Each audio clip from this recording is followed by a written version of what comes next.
Dalam nama Bapa dan Putra dan Roh Kudus. Amin. Saudara-saudara sekalian yang sangat kami kasihi, saya baca bahwa ada anggota DPR yang mengancam Presiden karena mengeluarkan Perpu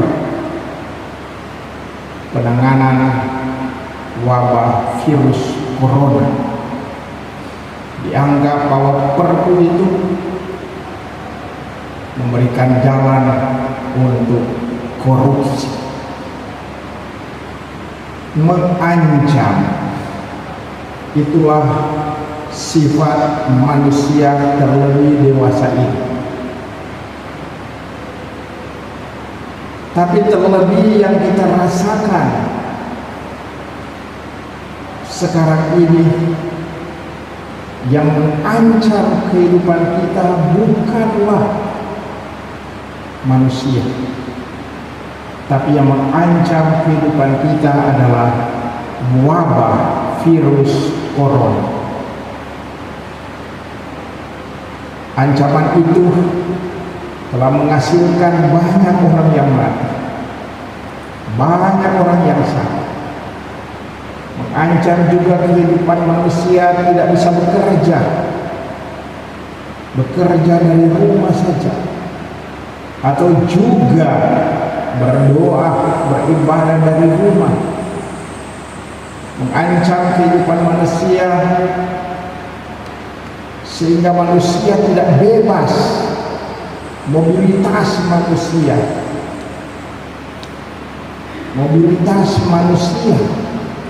dikurangi atau malah dihentikan. Wabah virus corona mengancam kehidupan manusia, keselamatan manusia.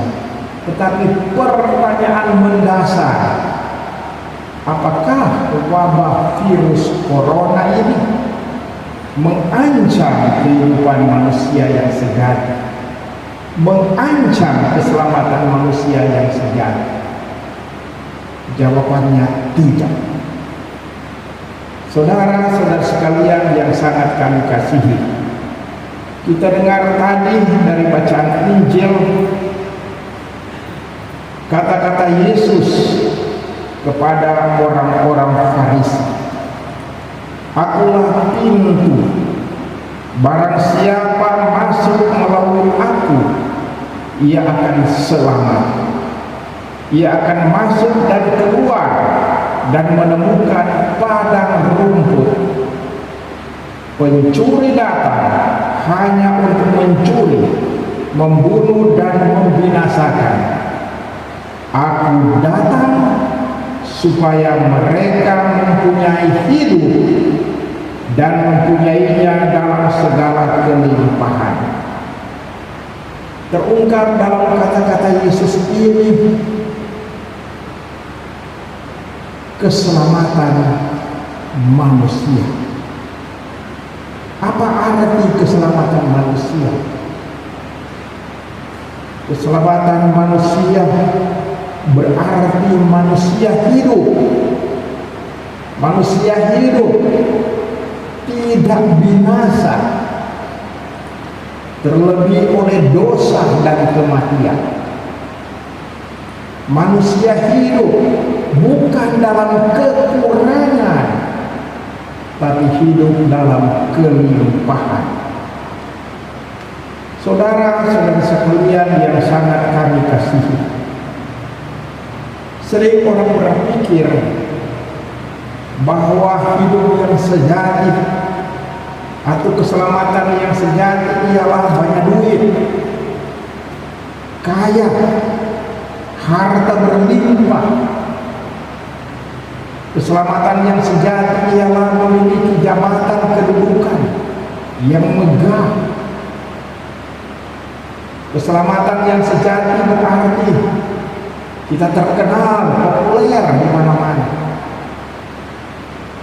Keselamatan yang sejati berarti kita sehat walafiat.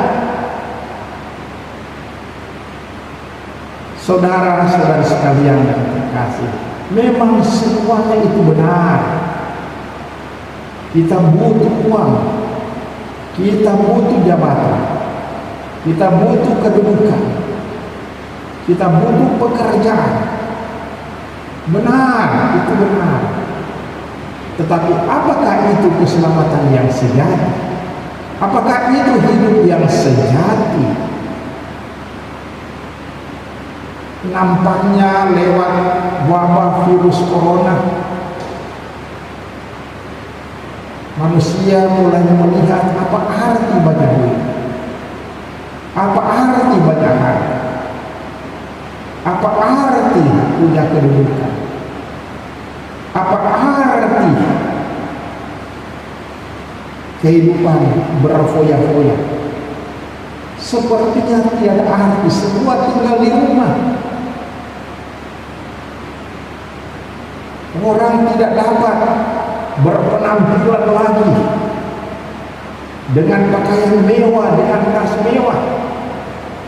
Malah sekarang berpenampilan dengan masker-masker.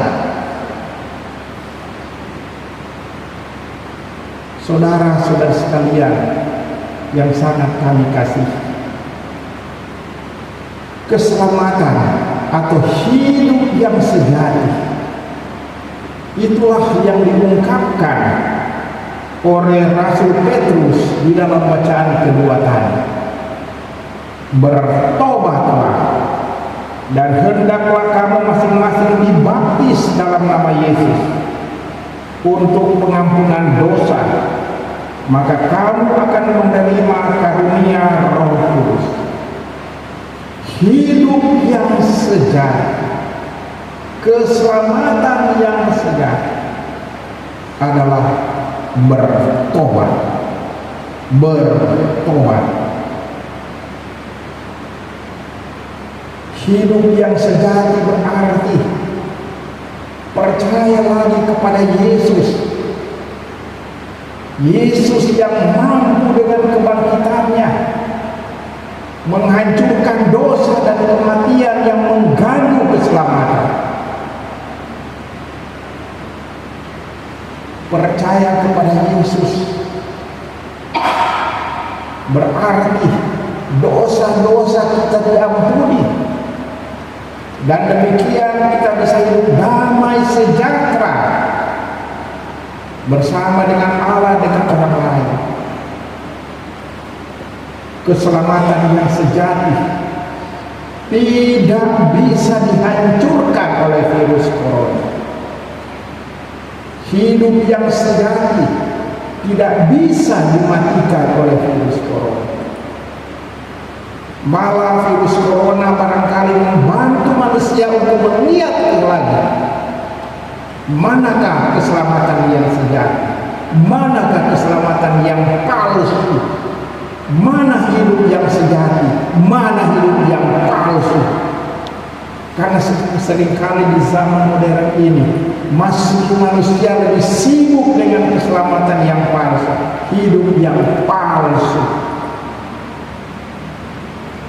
Keselamatan yang sejati berarti bertobat, bersatu dengan Yesus Kristus melalui pembaptisan, bersatu dengan Yesus Kristus, dan dengan demikian dosa diampuni dan mengalami damai sejahtera. Keselamatan yang sejati berarti menjadikan Yesus sebagai pintu jalan untuk menemukan, untuk mengalami padang rumput yang hijau, yang melambangkan hidup bahagia, hidup damai dan sejahtera. Kita harus bertobat kepada Yesus, kembali kepada pintu sejati. Jangan kita sibuk dengan pintu-pintu palsu dalam hidup ini.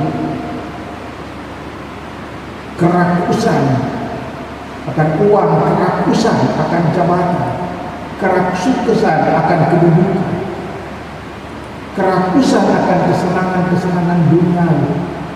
Itu semuanya merupakan pintu-pintu yang palsu. yang tidak menghasilkan kebahagiaan, ketentraman. Memang butuh uang, sekali lagi kita butuh kedudukan, kita butuh kesenangan dunia, asal tidak rakus, tamak hanya karena egoisme. Dan saudara-saudara sekalian, dilukiskan di dalam bacaan kedua tadi oleh Rasul Petrus, keselamatan yang sejati diperoleh dengan mengikuti Yesus, percaya kepada Yesus, dirasuki oleh Kristus. Kita berbuat baik seperti Yesus,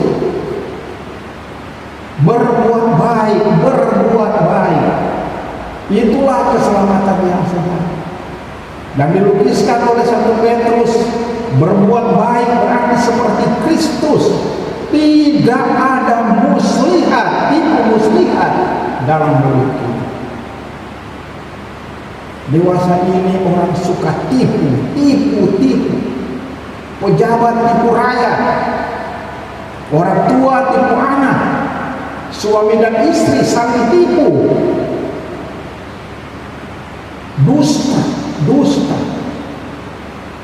Semuanya hanya ditujukan supaya kita menang, misalnya dalam pilkada. Kita tipu orang lain. Seringkali di dalam keluarga tipu muslihat semakin merajalela. Suami tipu istri tipu suami, berpura-pura sebagai suami istri yang baik, bermain sandiwara, padahal berselingkuh. Tipu muslihat ada dalam mulut kita. Seringkali juga dalam kehidupan kita, orang tua menipu anak-anak, berpura-pura sebagai orang tua yang baik, padahal kenyataannya di luar tidak demikian. Atau seringkali kita lihat banyak pejabat kita suka menipu rakyat, berpura-pura sebagai pejabat yang baik, padahal uang rakyat disaku bersih. Berpura-pura suka menyumbang, padahal yang disumbangkan itu apa artinya daripada yang dia hasilkan dengan tipu muslihat. Berpura-pura barangkali menjadi pejabat yang religius, rajin ke tempat ibadah, padahal bukan tipu.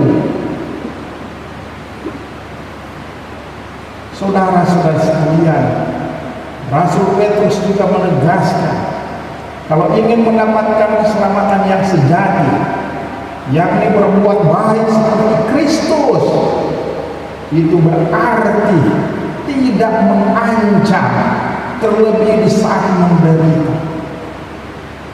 Seringkali sekarang ini orang suka saling mengancam. Orang suka saling balas dendam. Kekerasan semakin merajalela. Partai politik saling mengancam. Anggota DPR saling mengancam. Dalam hidup, ancaman itu semakin merajalela. Tetapi lihatlah Yesus, ketika dia menderita, Yesus tidak mengancam, tetapi menyerahkan semuanya itu kepada Allah, Hakim yang tertinggi.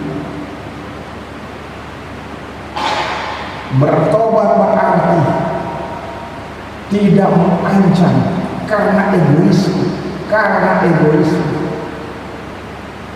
Saudara-saudara sekalian yang terkasih, memang sekali lagi tidak gampang untuk berbuat baik, tidak gampang untuk menemukan keselamatan yang sejati, untuk yang sejati tidak gampang.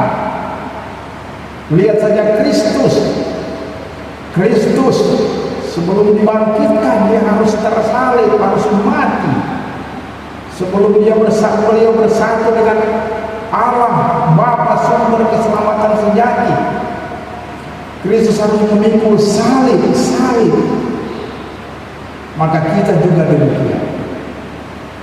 Penderitaan salib akan mewarnai kehidupan kita dalam perjalanan untuk memperoleh, untuk menemukan keselamatan sejati atau hidup sejati.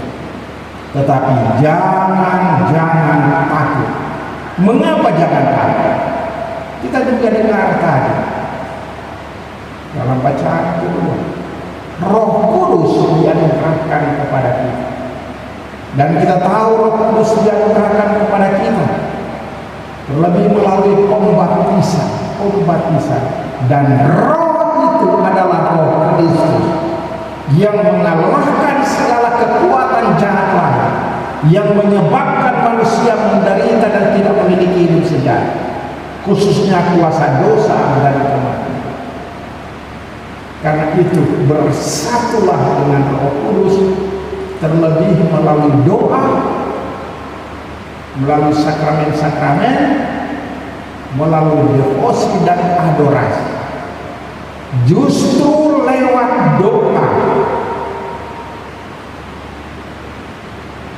Roh Kudus yang hadir dalam hati kita akan membuat kita berkobar-kobar dan bernyala-nyala di dalam beriman, meskipun ada banyak penderitaan yang kita alami.